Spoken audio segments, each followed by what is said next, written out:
Muchas gracias, presidente. Muchas gracias a todos por asistir.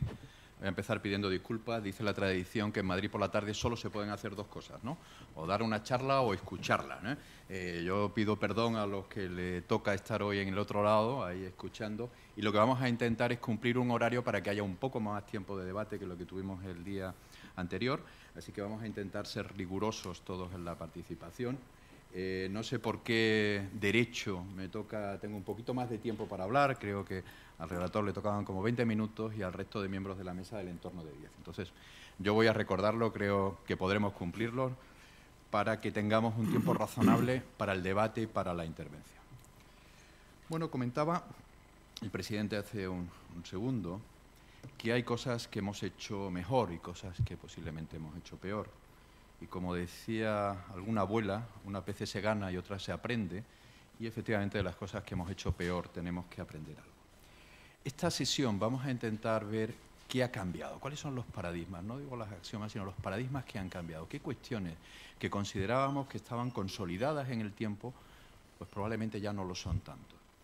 Y este cambio, lo que voy a hacer yo primero es un intento de reflexión, incompleto, abierto, propicio para el debate, pero que luego vamos a completar con una serie de intervenciones donde vamos a ver capas que están cambiando, capas que tienen que ver con la movilidad, capas que tienen que ver con el mundo de la información, que tienen que ver con la energía, que tienen que ver con las jerarquías y las estructuras, que tienen que ver con el medio ambiente. Es decir, que sobre ese marco general lo que vamos a hacer luego es que cada uno de los compañeros va a hacer algunas reflexiones apropiadas a su materia. El índice es un poco largo, pero yo voy a ir pasando simplemente como flash. Primero, hablar un poquito de una ligera introducción. ¿Qué cosas han cambiado en el mundo? Es decir, ¿qué entorno de competencia y globalización? ¿Cómo eso nos influye en nuestras decisiones diarias? ¿Cuáles son las reglas de gobernanza? Porque no solamente el mundo se ha hecho de otra manera, sino la forma de tomar decisiones es cada vez más compleja y un pequeño apunte de comentario sobre esto. Y encima que todo esto es más complejo con una sociedad extraordinariamente alambicada. Bueno, ya estoy anunciando cuál va a ser la conclusión de mi mensaje. La conclusión de mi mensaje es que hacer las cosas bien es difícil. ¿Vale? Y porque hacer las cosas bien es difícil, precisamente por eso nos necesitan. Es fácil, ¿eh? Si las cosas fueran sencillas, probablemente no haría falta el conocimiento de la ingeniería. Pero las cosas son difíciles. Y haré al final una propuesta de debate sobre media docena de puntos y un a modo de corolario de conclusión. La primera cuestión, y como digo a modo de introducción, y quedó perfectamente claro en la jornada del primer día, es que hay un determinado nivel de insatisfacción que abarca desde luego a la sociedad, pero no solo a la sociedad, también a nosotros como profesionales. Nos sentimos insatisfechos con los resultados. Cosas que están bien, pero hay un trasfondo que nos deja incómodo. No estamos en el mundo feliz de los 60 o los 70, estamos en un mundo, en un entorno donde no sentimos contentos con lo que hemos hecho. Las razones de esa incomodidad son muy amplias, imprecisas, pero probablemente una parte de ellas tengan que ver con que se han producido cambios en ciertos paradigmas. Cuestiones que estaban aquilatadas y ahora resulta que no lo son tanto. En base a esta idea de insatisfacción y posible cambio, yo voy a intentar reflexionar sobre algunos de los paradigmas que han cambiado. Algunos ya ni los comento por aquilatado, es decir, alguien puede echar en menos que no voy a hablar de sostenibilidad y cuestiones de este tipo porque ya creo que ya no son tan nuevos, ya están consolidados por lo menos en nuestro imaginario. Pero hay algunas otras cosas que están consolidadas y a las que a lo mejor no somos tan conscientes. Probablemente sí, pero no tanto. La primera de ellas es la competencia como mecanismo universal de gestión. Esto se dice muy rápido, pero que estamos en un mundo competitivo a todos los niveles es algo que no era del pasado. Nuestros padres cuando vivían en el campo estaban preocupados por la producción de su tal, pero no estaban preocupados por cuál era el precio del cereal en Argentina. Los niveles de competencia, la competencia se ha instalado como el mecanismo de gestión. Todos competimos en todo, tanto desde un punto de vista personal como desde un punto de vista territorial, como el estrés de la competencia. Hay gente que ama la competencia y lo considera, pero cuando competencia 24 horas al día para todo. Todo lo que hagamos tiene influencia en las relaciones de competencia. Y sobre ese aspecto que se ha constituido, me da igual qué parte del mundo cojamos, porque no hay partes del mundo que no hayan adoptado la competencia como mecanismo de gestión, pues vemos que es un nuevo paradigma. Luego los principios de participación universalizada. Estamos insatisfechos con la participación, pero nuestros sistemas no son suficientemente transparentes, nuestros sistemas no son claramente participativos, pero precisamente porque son participativos. Participativos bajo procedimientos muy confusos, lo que yo llamo la geometría variable. No decidimos nosotros nuestras pensiones solos. Hay que preguntarle a los fondos alemanes si consideran los pensionistas alemanes que nuestra pensión es adecuada, porque todo nuestro mundo es un mundo de interrelación. Entonces, en el fondo estamos decidiendo con todo. Cuando tenemos el precio del dinero aquí y le pedimos a nuestro gestor de planes de pensiones que a ver si nos consigue un 3%, le estamos diciendo que vaya a buscar oportunidades en cualquier parte del mundo. Luego estamos decidiendo sobre las situaciones del resto del mundo. Evidentemente, la mayor parte de las decisiones en las que estamos universalizándonos tienen que ver con motivos económicos, pero no exclusivamente con motivos económicos. Hay que ver los niveles de gobernanza europeo, donde muchas cosas son ya compartidas. Esto significa que la geometría de la toma de decisión se convierte en una geometría completamente variable. Antes era sencillito, un sistema de vasallaje habitual, el pueblo, el alcalde, el presidente. Ahora todo se convierte en un sistema de geometría variable que hace que estos temas de participación no los sepamos todavía gestionar adecuadamente. Y después hay un elemento importante, y es que vivimos en un mundo que va hacia una convergencia real. Podremos criticar si el ritmo de convergencia es el bueno, es el adecuado, pero está ocurriendo algo que estamos volviendo a los tiempos preindustriales. En el mundo antiguo, los niveles de convergencia real eran claros porque todas las sociedades eran sociedades agrícolas y aunque algunos eran algo más ricos que otros, las diferencias no eran las diferencias de una sociedad moderna. En la situación actual lo que estamos viendo es que el mundo converge. Volveremos dentro de no mucho a un tiempo en que ¿cómo será importante un país? Pues dependerá del número de habitantes porque estaremos en una situación de convergencia en términos absolutos. Estas reglas las podríamos demostrar. Si vemos cómo ha evolucionado el comercio, los niveles de apertura, a veces nos olvidamos de la primera parte, el primer tercio del siglo XIX, pero el nivel de apertura del comercio mundial del primer tercio del siglo XIX nos fue superado hasta principios de los 2000. Es decir, que este fenómeno de relaciones ha sido ya conocido. Decía que hay algunos elementos cuando veíamos este mapa, que no sé si se ve muy bien, explica qué países son los que han ido creciendo desde el punto de vista de desarrollo económico. Los fríos azules son los que han crecido menos y los naranjas y más oscuros son los que han crecido más. Y esto lo que demuestra es que los países que más han crecido son los más pobres, cosa que por otro lado es evidente. Pero cuando lo vemos en nivel de desarrollo humano, ya no solamente teniendo en cuenta esto, sino cuál es la esperanza de vida, cuál es el nivel sanitario, lo que vemos es que ese mundo que se ha desarrollado es 2/3 partes del mundo, el mundo asiático. Desde luego podríamos hablar mucho sobre lo que está ocurriendo en África y una parte de África que es el mundo olvidado, el mundo de los países fracasados, el mundo donde no estamos registrando nada de esto. Pero, bueno, si hacemos la macro de la macro, lo que sí podemos ver es que efectivamente hay procesos que tienen que ver con la convergencia. Este proceso de desarrollo no es un proceso a la antigua, es un proceso urbano. Si comparamos, y lo que tenemos aquí es la proyección de lo que es el mundo urbano y de lo que es el mundo interurbano, pues lo que vemos es que la sociedad se urbaniza. El urbanizarse es un fenómeno que ocurre en todas partes del mundo y que va a seguir creciendo. Por eso, cuando hablamos de territorio, ya hoy en día no podemos dejar de hablar de las ciudades y de las metrópolis y de las megaciudades, porque el fenómeno no es parable. Y en esta gráfica, que se podían haber cogido muchas otras, lo que nos viene a contar es cómo crecen en muy poco tiempo las megaciudades, las metrópolis, ciudades que podemos estar por encima de 5 millones de habitantes en el mundo y que no paran de crecer. Y esto lo dejo aquí porque el crecimiento desde el punto de vista metropolitano tiene una importancia terrible sobre el territorio por la presión que puede significar megalópolis como las que tenemos ya de más de 30 millones de habitantes presionando sobre el territorio. En ese contexto hay también de crecimiento y, como digo, de la megalópolis. Ahora quiero hacer luego una reflexión, el porqué de la gran ciudad y por qué lo difícil es gestionar la metrópoli. Es algunas cuestiones de la regla de gobernanza. Como digo, Recuerdo un político europeo hace unos años me dijo: Aniceto, voy a comentar contigo un secreto. ¿Cuál era el secreto? Dice: los políticos no mandan. ¿Vale? ¿Y por qué los políticos no mandan? Sí mandan, pero la estructura de mando ya no es una estructura directa. Estamos hablando que hay muchísimos niveles en el proceso de toma de decisión. Un ministro ya no es, el ministro de ahora no es un ministro de hace 30 años.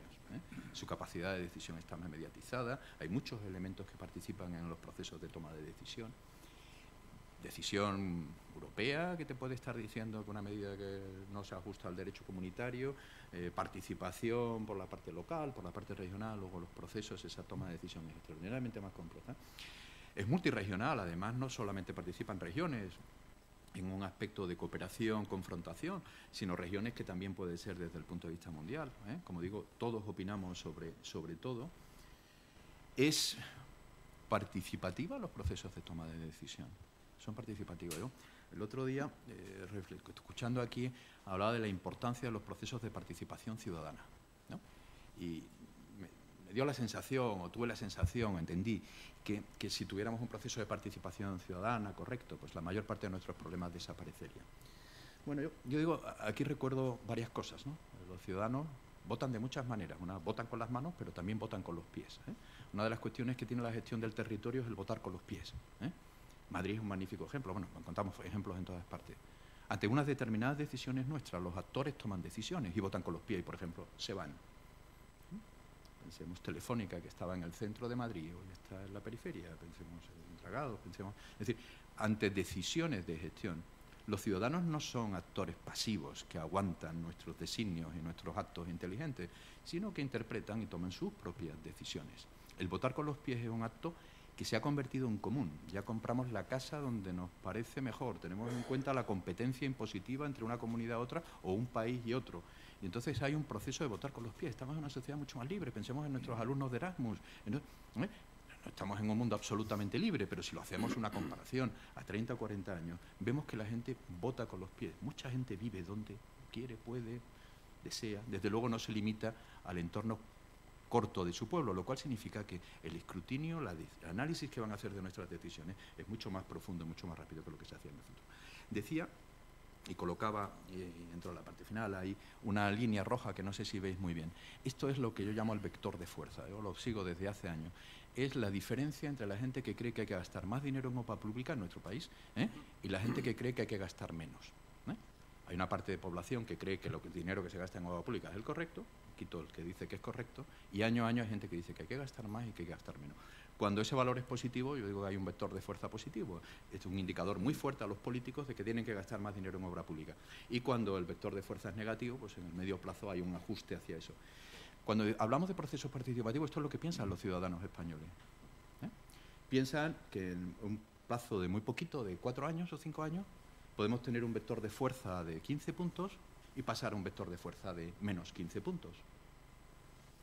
¿Alguien es capaz de gestionar obra pública, proyectos con más 15, menos 15 en periodos de 4 años? La participación ciudadana no garantiza nuestros procesos cuando estos son de largo plazo, ¿vale? Simplemente como reflexión. Por eso digo que el poder, entendido como se entendía antes, ahora es una cosa como mucho más cooperativo, mucho más parcial, mucho más complejo. Esto en una sociedad, en una estructura de sociedad muy complicada. Yo he puesto aquí algunos de los acrónimos estos ingleses que tanto os gustan, como son los NIMBY, los BLINK o los NOMPO, ¿no? El NIMBY, lo que viene, no en my backyard, lo que viene a decir una sociedad que quiere todo de todo, pero sin ningún coste.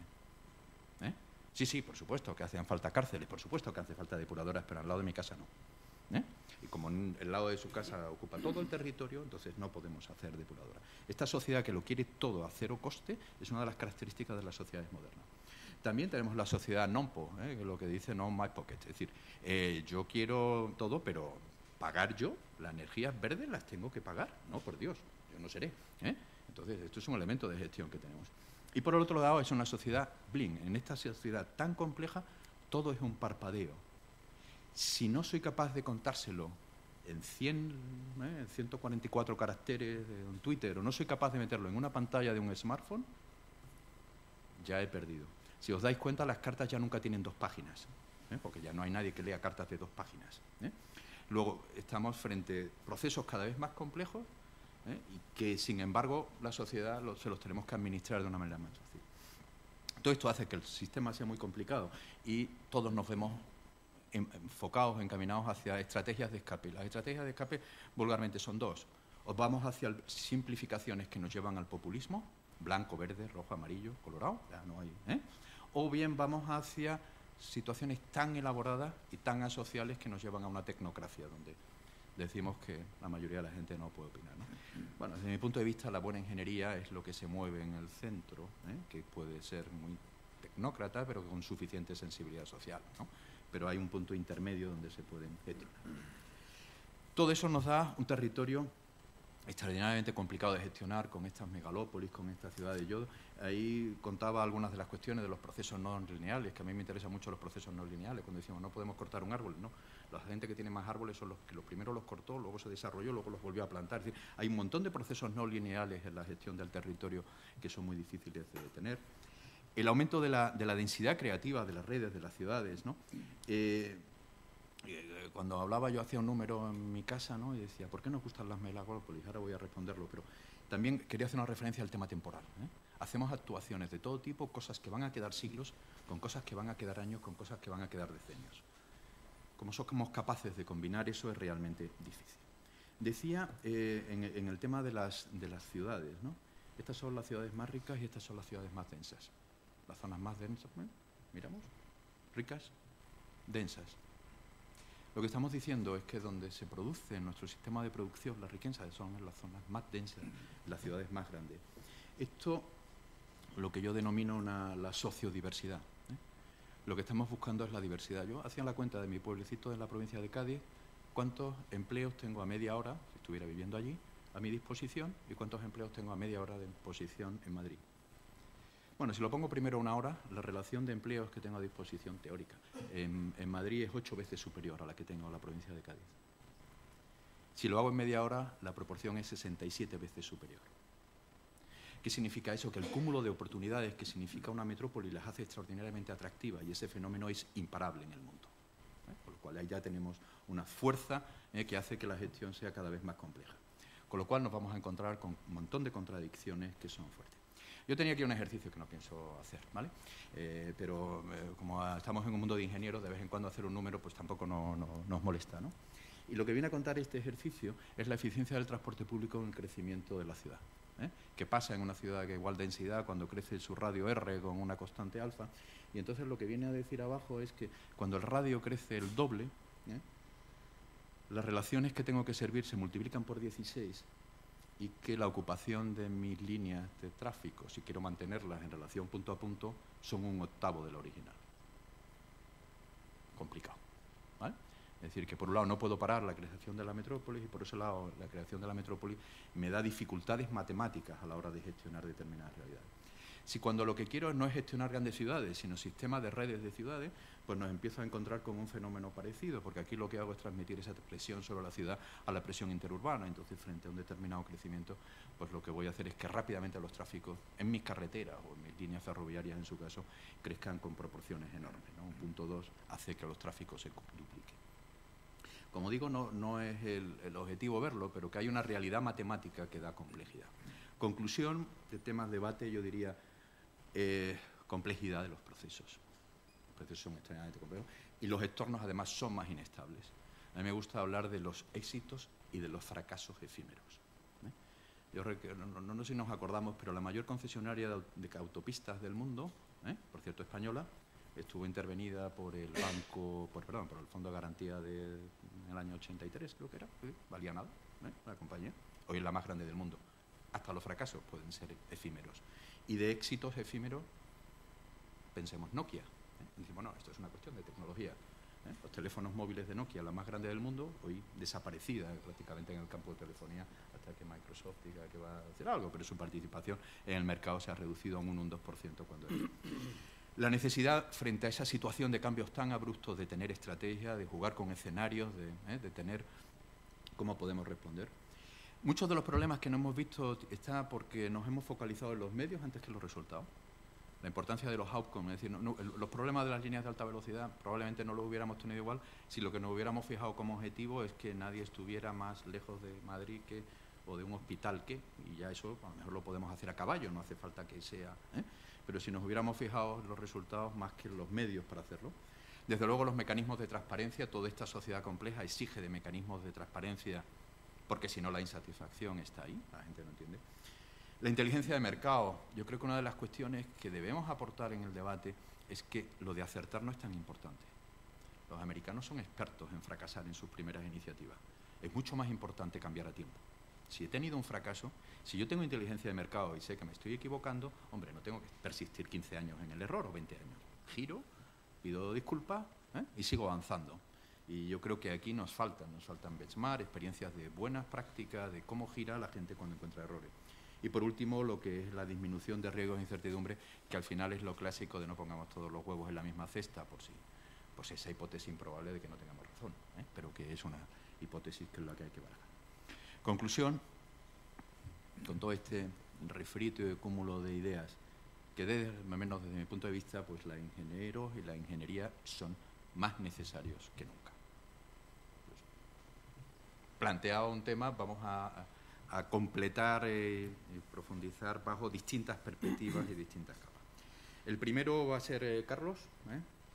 Carlos Corral va a contarnos la adaptación de las viejas ciudades para retos nuevos. Le paso a Carlos el manejo correspondiente y, querido Carlos.